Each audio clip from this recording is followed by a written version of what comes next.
So guys, this is Ricky and today we're gonna see Never Alone Insights. Okay, so here we go. I have to check out all the insights from the beginning. It seems that I unlocked all of them, but oh, okay. I think that I didn't save the last one.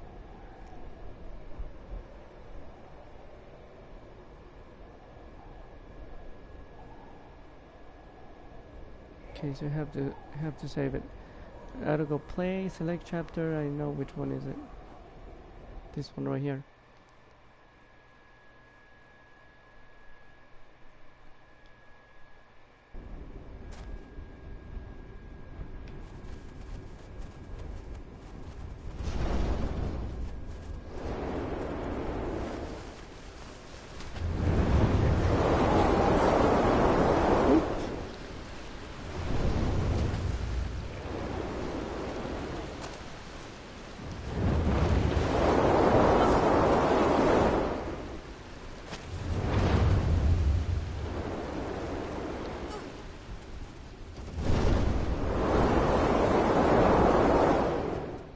Down,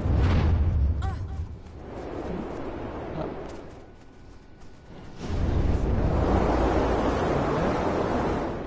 down, and up.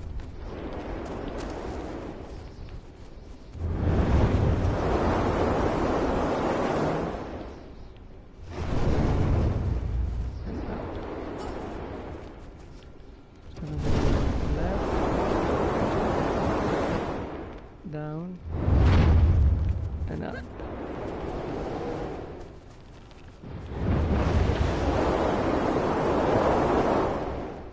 Left and up. Left. Oops. Down and up.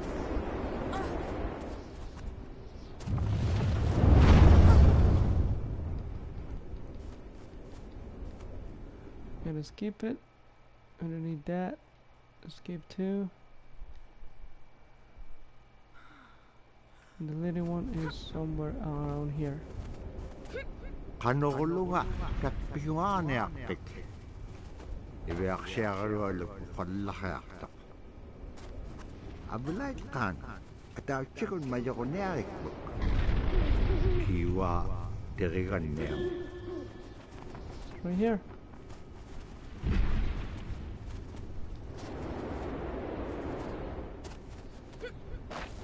I believe we have to do a checkpoint or something.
Oops.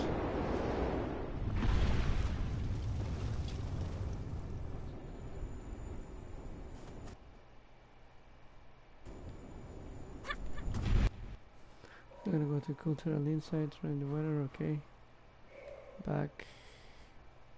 Main menu, are you sure you want to be able to progress? Science less. Safe would be lost.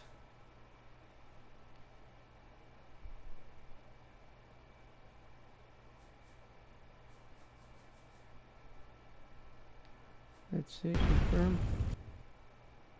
Hopefully it has all the cultural landscapes. Okay, yes, it has it. Perfect, 24 of 24. That was it. There we go.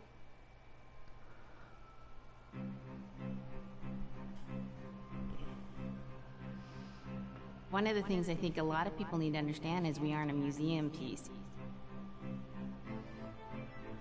The iñupiat people are living people in a living culture. Even though we're in northern Alaska, which covers this vast area from Nome all the way over the Canadian border, is that there's this extreme value of interconnectedness and interdependence. It's a hunting society, a gathering society from thousands of years. This is what creates our culture. That special relationship between humans and the natural world and the animals, and that it teaches you how to have a society that doesn't do too much harm to the world. Love and respect for nature, for one another, for our elders. Very, very fundamental. Key to life. Our values are something that bind us all. The importance of sharing with one another. The importance of spirituality and the connection to the land. Our traditions, how we hunt, sharing of stories and songs and dances. I'm iñupiat. I'm from the Arctic Ocean. I am iñupiat. It's very important to me. It's who I am as a person. And we're very proud of who we are, and we want to continue that.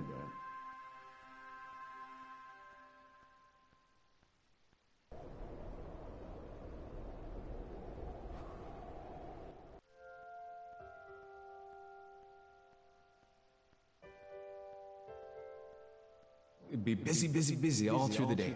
You get up and you just go right to work, you know, right to work. There was always something to do. There was never any idle time.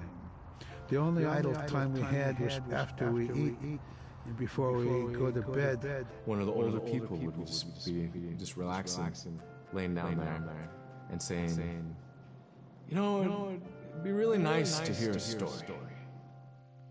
And then just organically, someone would just start telling the story.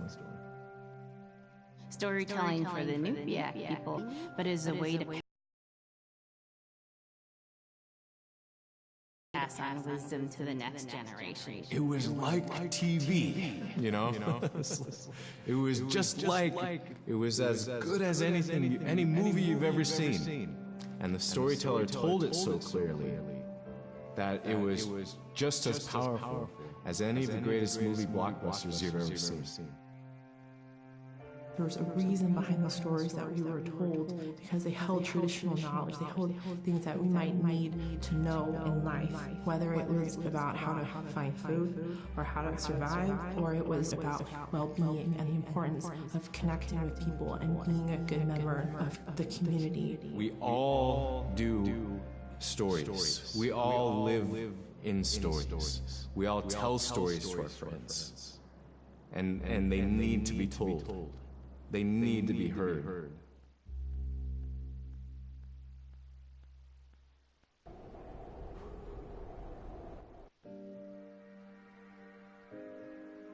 So scrimshaw is this really beautiful method of art that's done either on baleen or ivory, and traditionally it was used to tell stories.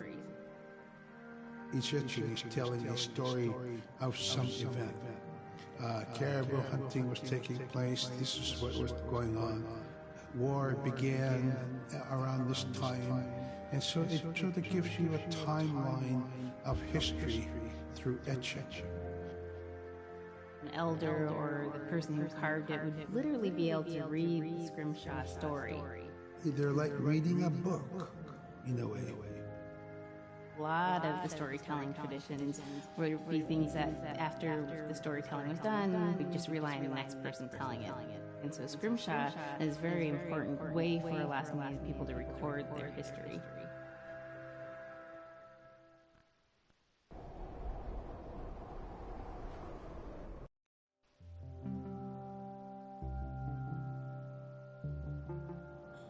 When I was growing up, my grandpa had a pet white fox. If you're a good friend with a fox, when there's danger abound, they try to keep you from getting into trouble. They pull tricks here and there, and foxes are like spoiled little kids in a way. When you let her out, she'd go prancing out in the snow, jumping in the air. I know she's happy then. Come running at me and jump on my chest, knock me backwards, lick my face, and I try not to let her. So that was my memory of my grandpa's pet fox.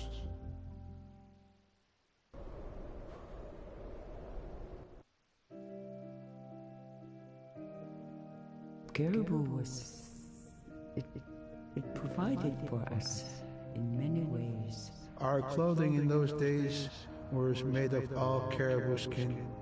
I grew up wearing caribou pants, mittens, caribou skin mattress, blankets.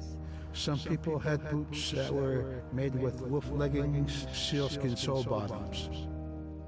Baleen was shaved to make insoles. They kept us quite dry and warm as well. But the caribou skin clothing was the best. We would get as many yearlings as we could for our outer clothing. And for a heavy winter, we would get caribou in February or March because the hair was the longest and the skin was the thickest, and we would use those for our winter gear. With that stuff on, you could sleep outside in 50 below and it wouldn't bother you a bit.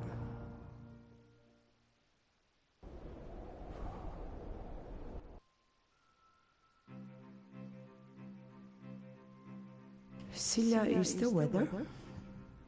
It also means the atmosphere.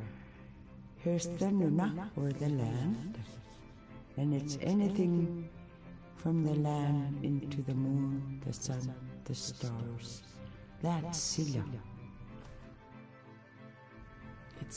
It's a very spiritual, and we have a relationship with Silla. Silla has a soul in the same way we do as people, in the same way animals do.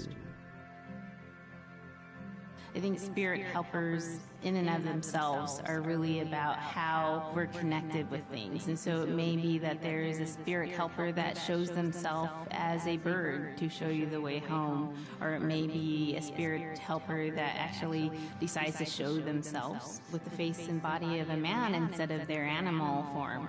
And so I think one of the things that's hard to understand is that it's not one way of seeing things, it's one way of knowing you're connected to everything.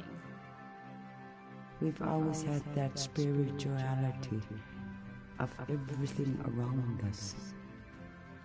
It's the interaction you have with the air you breathe, the ocean that you gather resources from, the rivers from which you gather fish, the tundra from which you pick berries, the animals that keep themselves. It's all of that.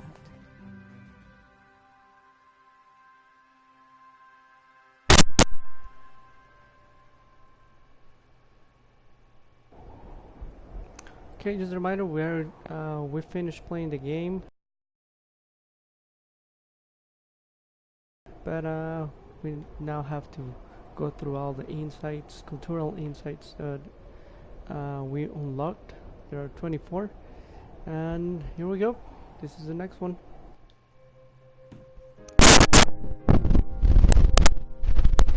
In the winter, when we were traveling, we didn't build sod houses, we built snow houses. In Canada, they call them igloo, but here in Alaska, we call them apuya. We'd do a day of travel, and then we'd make an apuya. The next day, my father would set traps, spend the day there, rest the dogs, give them something to eat, and then the following day, we continued to the next place. We'd go to my dad's sister, who had a house at the barn. They had a small sod house over there. We didn't have to do anything. We just visit with them, and my dad and my sister were glad to see each other, and they'd talk away while us kids played outside or go to sleep. By the time we get back to our home, my father would leave us with our aunt or with my grandmother, And then he started on his trips and go check his trap line. We were not into 85 kind of time, you know. We're in a totally different kind. We're in ecological time.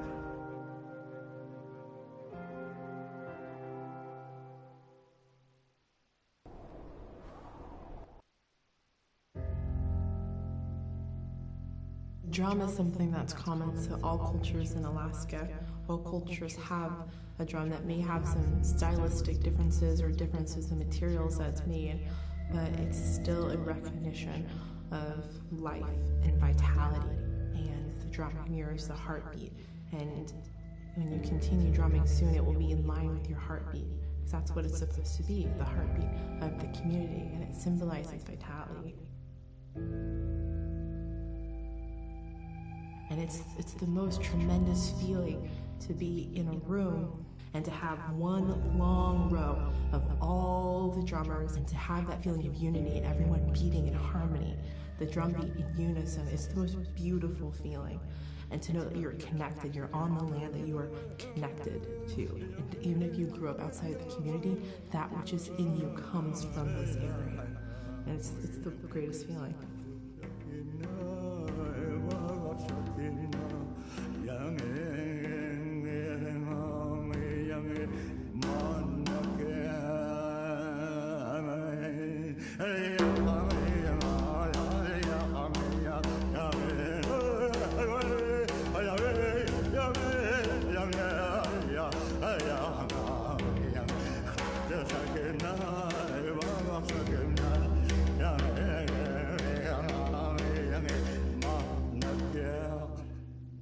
Man, I went at it and look what happens. Oh.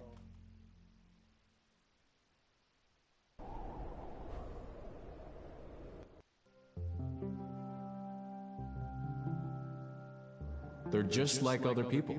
They just happen to be very small and extremely strong. These are stories that are common throughout Alaska. It's normally the people are in a size from your elbow to the tips of your fingers, and they possess superhuman strength. So they may be tiny, but they can carry a whole caribou. And if you go up north and you talk to a number of the people in the community, they'll talk about having seen the little people.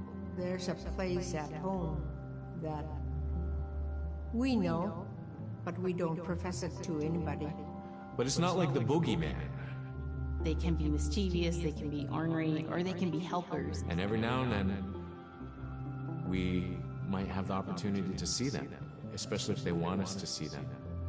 The fact that it's across Alaska really tells you something about our history and how we interacted with nature around us.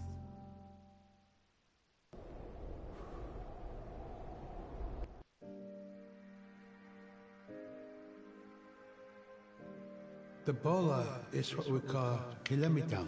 And the kilamitan is made out of braided sinew tied out to some heavy bone which you could twirl.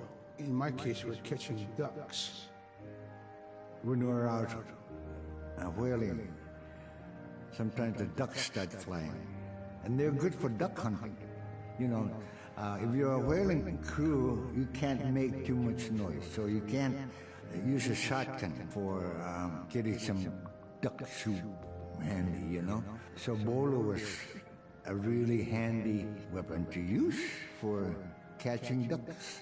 You know, the ducks fly in, you throw it up and dangles up the bird, and down they go.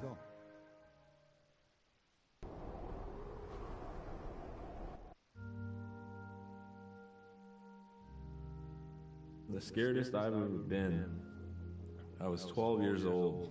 We floated out on a piece of ice while we were duck hunting. It was a bluebird day, just clear blue skies. And there was 3 of us, myself, my brother, and my dad. Next thing you know, we see this dark shadow on the ice. We look and it goes behind us. So we all jumped up, startled, and my dad, he started running. We got back to the ridge there. The ice had fractured, cracked, and broke off, and we were floating away. We were drifting. It was close enough to where my dad would have made it. He stopped and he thought about throwing us across, and if one of us was on the other side, we would be split up. So he stopped, and he just so happened to have a cell phone on him. 911 didn't pick up. That's the worst feeling in the world right there. 911 did not pick up. So he left a message because they record their calls. Once he had relayed that information, his cell phone died. That was the scariest moment I've ever had in my life. We were floating away and I thought we were left for dead. He kept calm during this situation. He's bringing out everything positive in this case. You know, I'm crying, my brother's freaking out. It went from clear blue to dense fog. Within a couple hours, we heard the chopper flying around, so they must have gotten our message. We thought we were saved, and then the chopper sound went away. So we lit some of the sled on fire. It's plastic. We thought black smoke in the fog would create some kind of marker. Chopper pilot had mentioned when we got rescued, you could see a glow in the fog, and he slowed down there, and sure enough, as soon as he slowed down, we got within visual, looking away and not knowing what the outcome was going to be.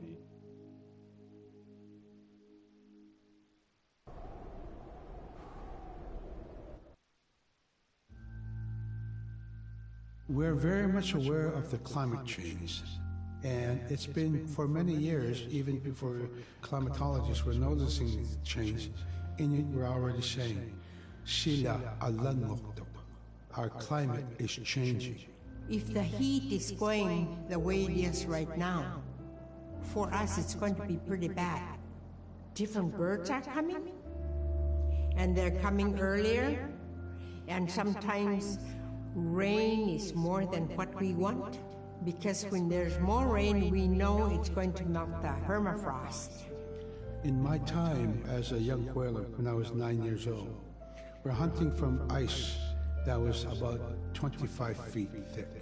And there was giant icebergs already floating, coming by. That was the first signs of a changing climate.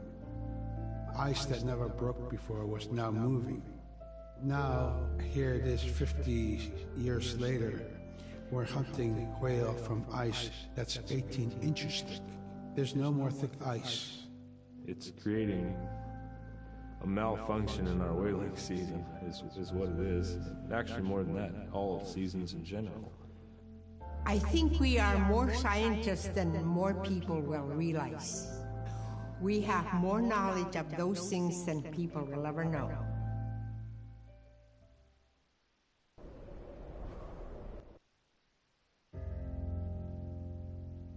My brother was out seal hunting.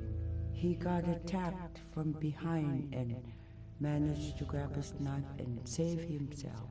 When he came to realize, oh no, it's a mother. We've always known traditionally that we avoid killing a mother. It's always been sacred to us to protect them.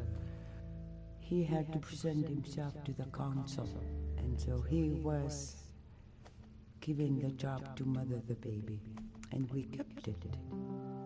It got so big it went over the barricade one day and got to the dog food, and that was an indication that, brother better go teach it how to survive on its own. So he did. I really got attached to the bear because I more or less grew up with it.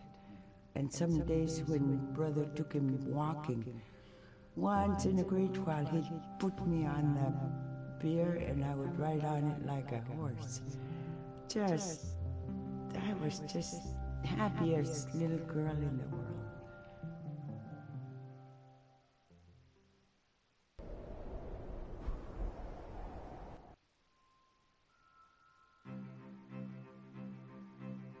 in, Arctic Alaska, hunting is a really important part of life. It's not just about going and shooting something, it's about going and putting food on the table. But more importantly, subsistence hunting isn't just about the insular family unit, it's about feeding the whole community. And I think that's one of the beautiful things about subsistence hunting in Alaska is that people go out and they'll go get, fish, or they'll get a caribou, and they'll get, seals and whales. And one of the first things they'll do is they'll say, oh, I need to take this to the elders. This isn't just about one individual surviving or one family surviving, it's about the whole community. We didn't just go out and kill and put in a freezer. It's like a ritual that I learned from my parents. It's all about relationship. I don't know. I think there's a lot of camaraderie involved, and just being out on the land, or being out on the ocean. It's like getting back in tune. I'd rather be out there. To me, once I go out there, it's the world that I learn from.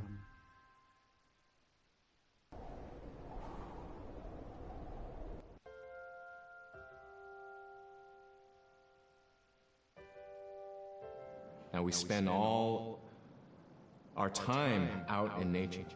You get very intimate with the world.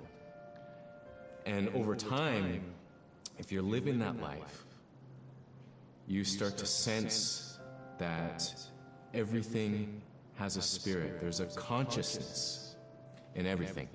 Everything is alive. If everything is alive, then we want to respect it. And if we're going to use it, we want to use it respectfully. What I try to tell my nephews and nieces, you love to hunt, you have to take care of the animals that you catch, preparing the food and eating the food that you catch. Water provides you. The ice brings you life. It provides all those things that you need to be a part of your life. That was something I grew up with. I grew up respecting the animals. I grew up respecting the land. And that, to me, that is why we as Iñupiat, as an Iñupiat culture, as an Iñupiat people, is why we're so successful.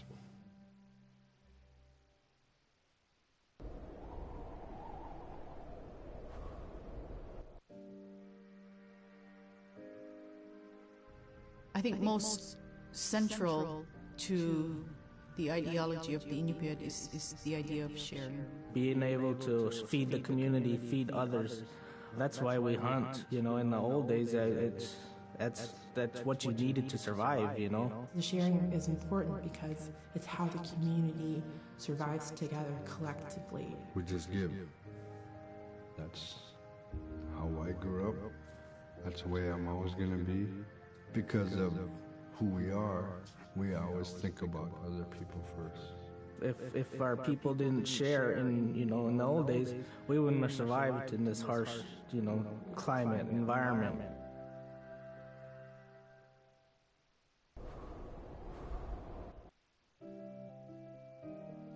Big Timid, Little Timid, and King Island. And in those three islands are the stepping stones to get to America. So King Island is this absolutely beautiful place off the coast of Alaska. And if you can imagine being on this really kind of rocky island that kind of shoots up from the water to these cliffs, and then all of a sudden you see these stilts, and then you look up and there are these houses. They were built on the cliff up high because of the ice. Being an island in the Bering Sea, you have ice that's being pushed by the winds onto the island. So it's going to pile up 50, 60 feet high. Structures are still there today, and people have returned to King Island. It's a growing community as the people return back to their island.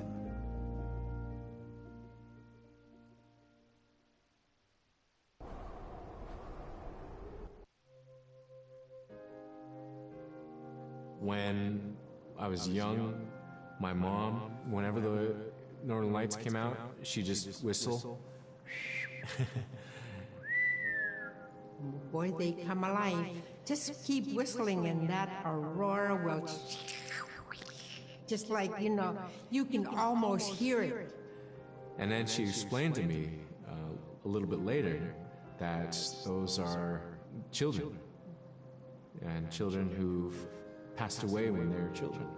You don't want to draw them in too much, is what she said, because then they could play football with your head, play Eskimo football, and that's what they want to do. They're always playing, those children up there. If you don't have your hood on, the aurora person is going to come down and chop your head off and play ball with your head.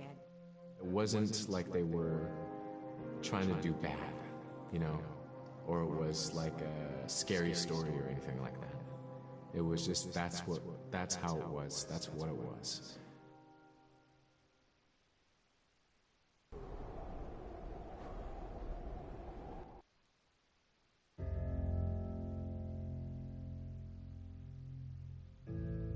In the month of November, there's no sun. So during that dark time, we travel by the light of the moon. It's quite different. Everything was silver and black. Toward the horizon, we could see where caribou are because their body heat flowing upward, and we could see it glowing in the moonlight against a dark horizon where there's no stars. If somebody yelled, you could know who yelled from where the sound came from, but specifically where that cloud of their breath went up and it glowed in the moonlight. So that was a good time to travel. It was very surrealistic. And so things that were dark objects looked very close, and white objects looked very far.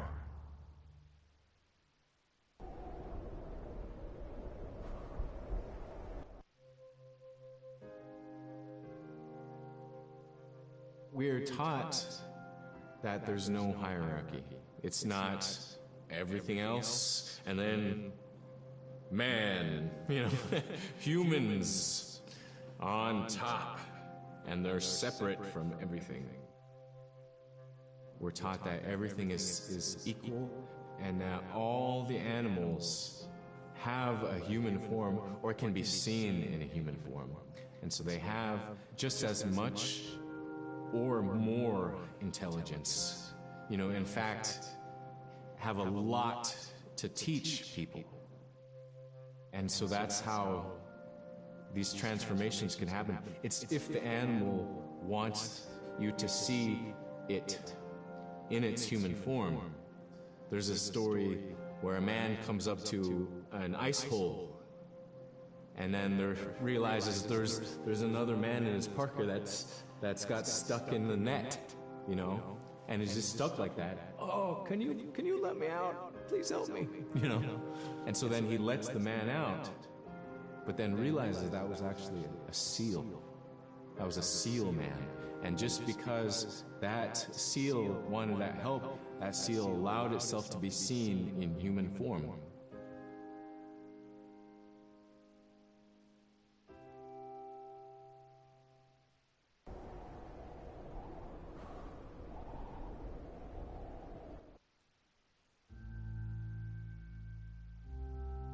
We have our Dimi, the body, which returns to Nuna, the earth.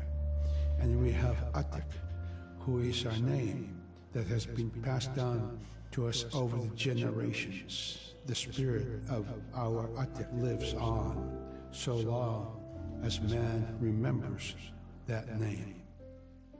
It would be hard to describe what happens after death. The feeling is that when our Anavinip returns to Sila, then that may be reborn if the name is passed on to a new child, who can then retain some of the memories of the original name. And so it's not uncommon for grown-ups or adults to meet a child who has the same name maybe as their grandmother and say, "Hi, Aka," which means grandma, "Hi, Appa," or "Hi, little mom," or "Hi, little dad," because it's the traditional belief that their soul, is continuing on. Humans are renewed and replenished over time. Just like our plants. Every year flowers are born and bloom and they die. Next year they are born again.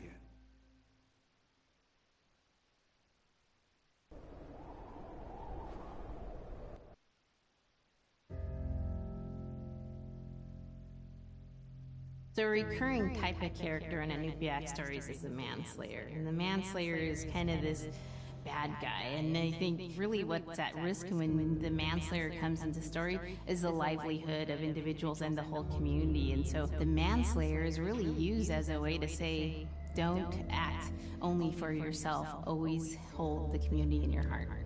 Oftentimes in these stories, there is one person that will stand up.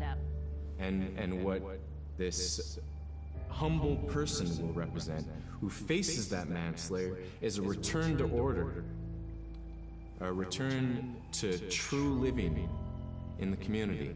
And it just takes that one person. It could just be that one person that can help to change everything. Because everyone wants to live a good life. Everyone wants to have a good community.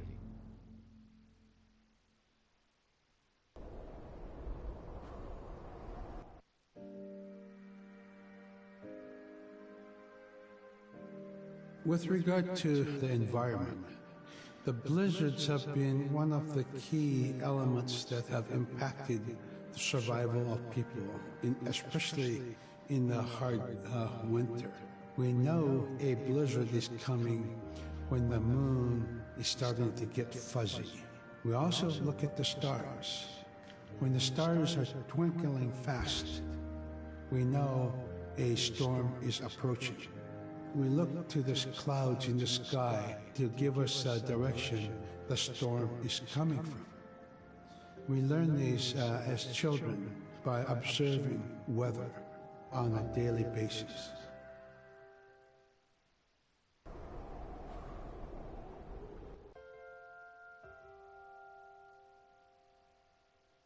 With the story of Kunuk Sayuka, told by Robert Cleveland, it's just a masterwork. It's a well-known story among the Iñupiat people, and in our case, of producing a video game that really reflects indigenous heritage. It captures the imagination, and it's something that you have a very specific kind of task to do.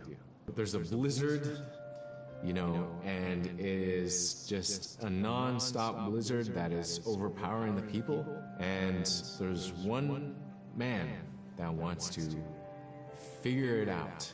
And in our case of the story, it's a girl that wants to find the source of that blizzard. The blizzard man, it's like that is the physical embodiment of an element of nature. And so there's a person that needs to go up and take away that adds, that's chipping away that snow. In that community, the person least expected is the one who stands up and makes the difference. Humility is something that we value, and where that comes from is the idea that you are not the biggest thing in the world. And when you live in an extreme environment like where the Inuit reside, you're at the whim of the environment, of the climate, of the animals. You can be as prepared as you can, you know, by learning from your elders that, you know, you're not the biggest force in the world.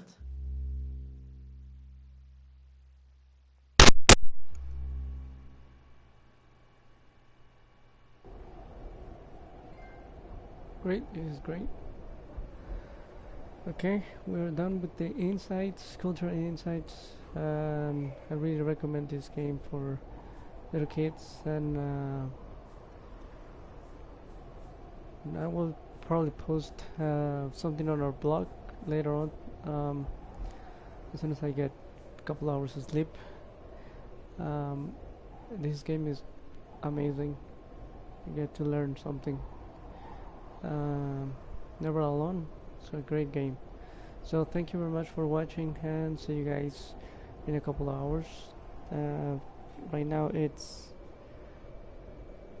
5:54 here in LA, So for me it's time to sleep a little bit, but thank you very much for watching. Don't forget to subscribe to our channel, and thank you once again. Bye bye.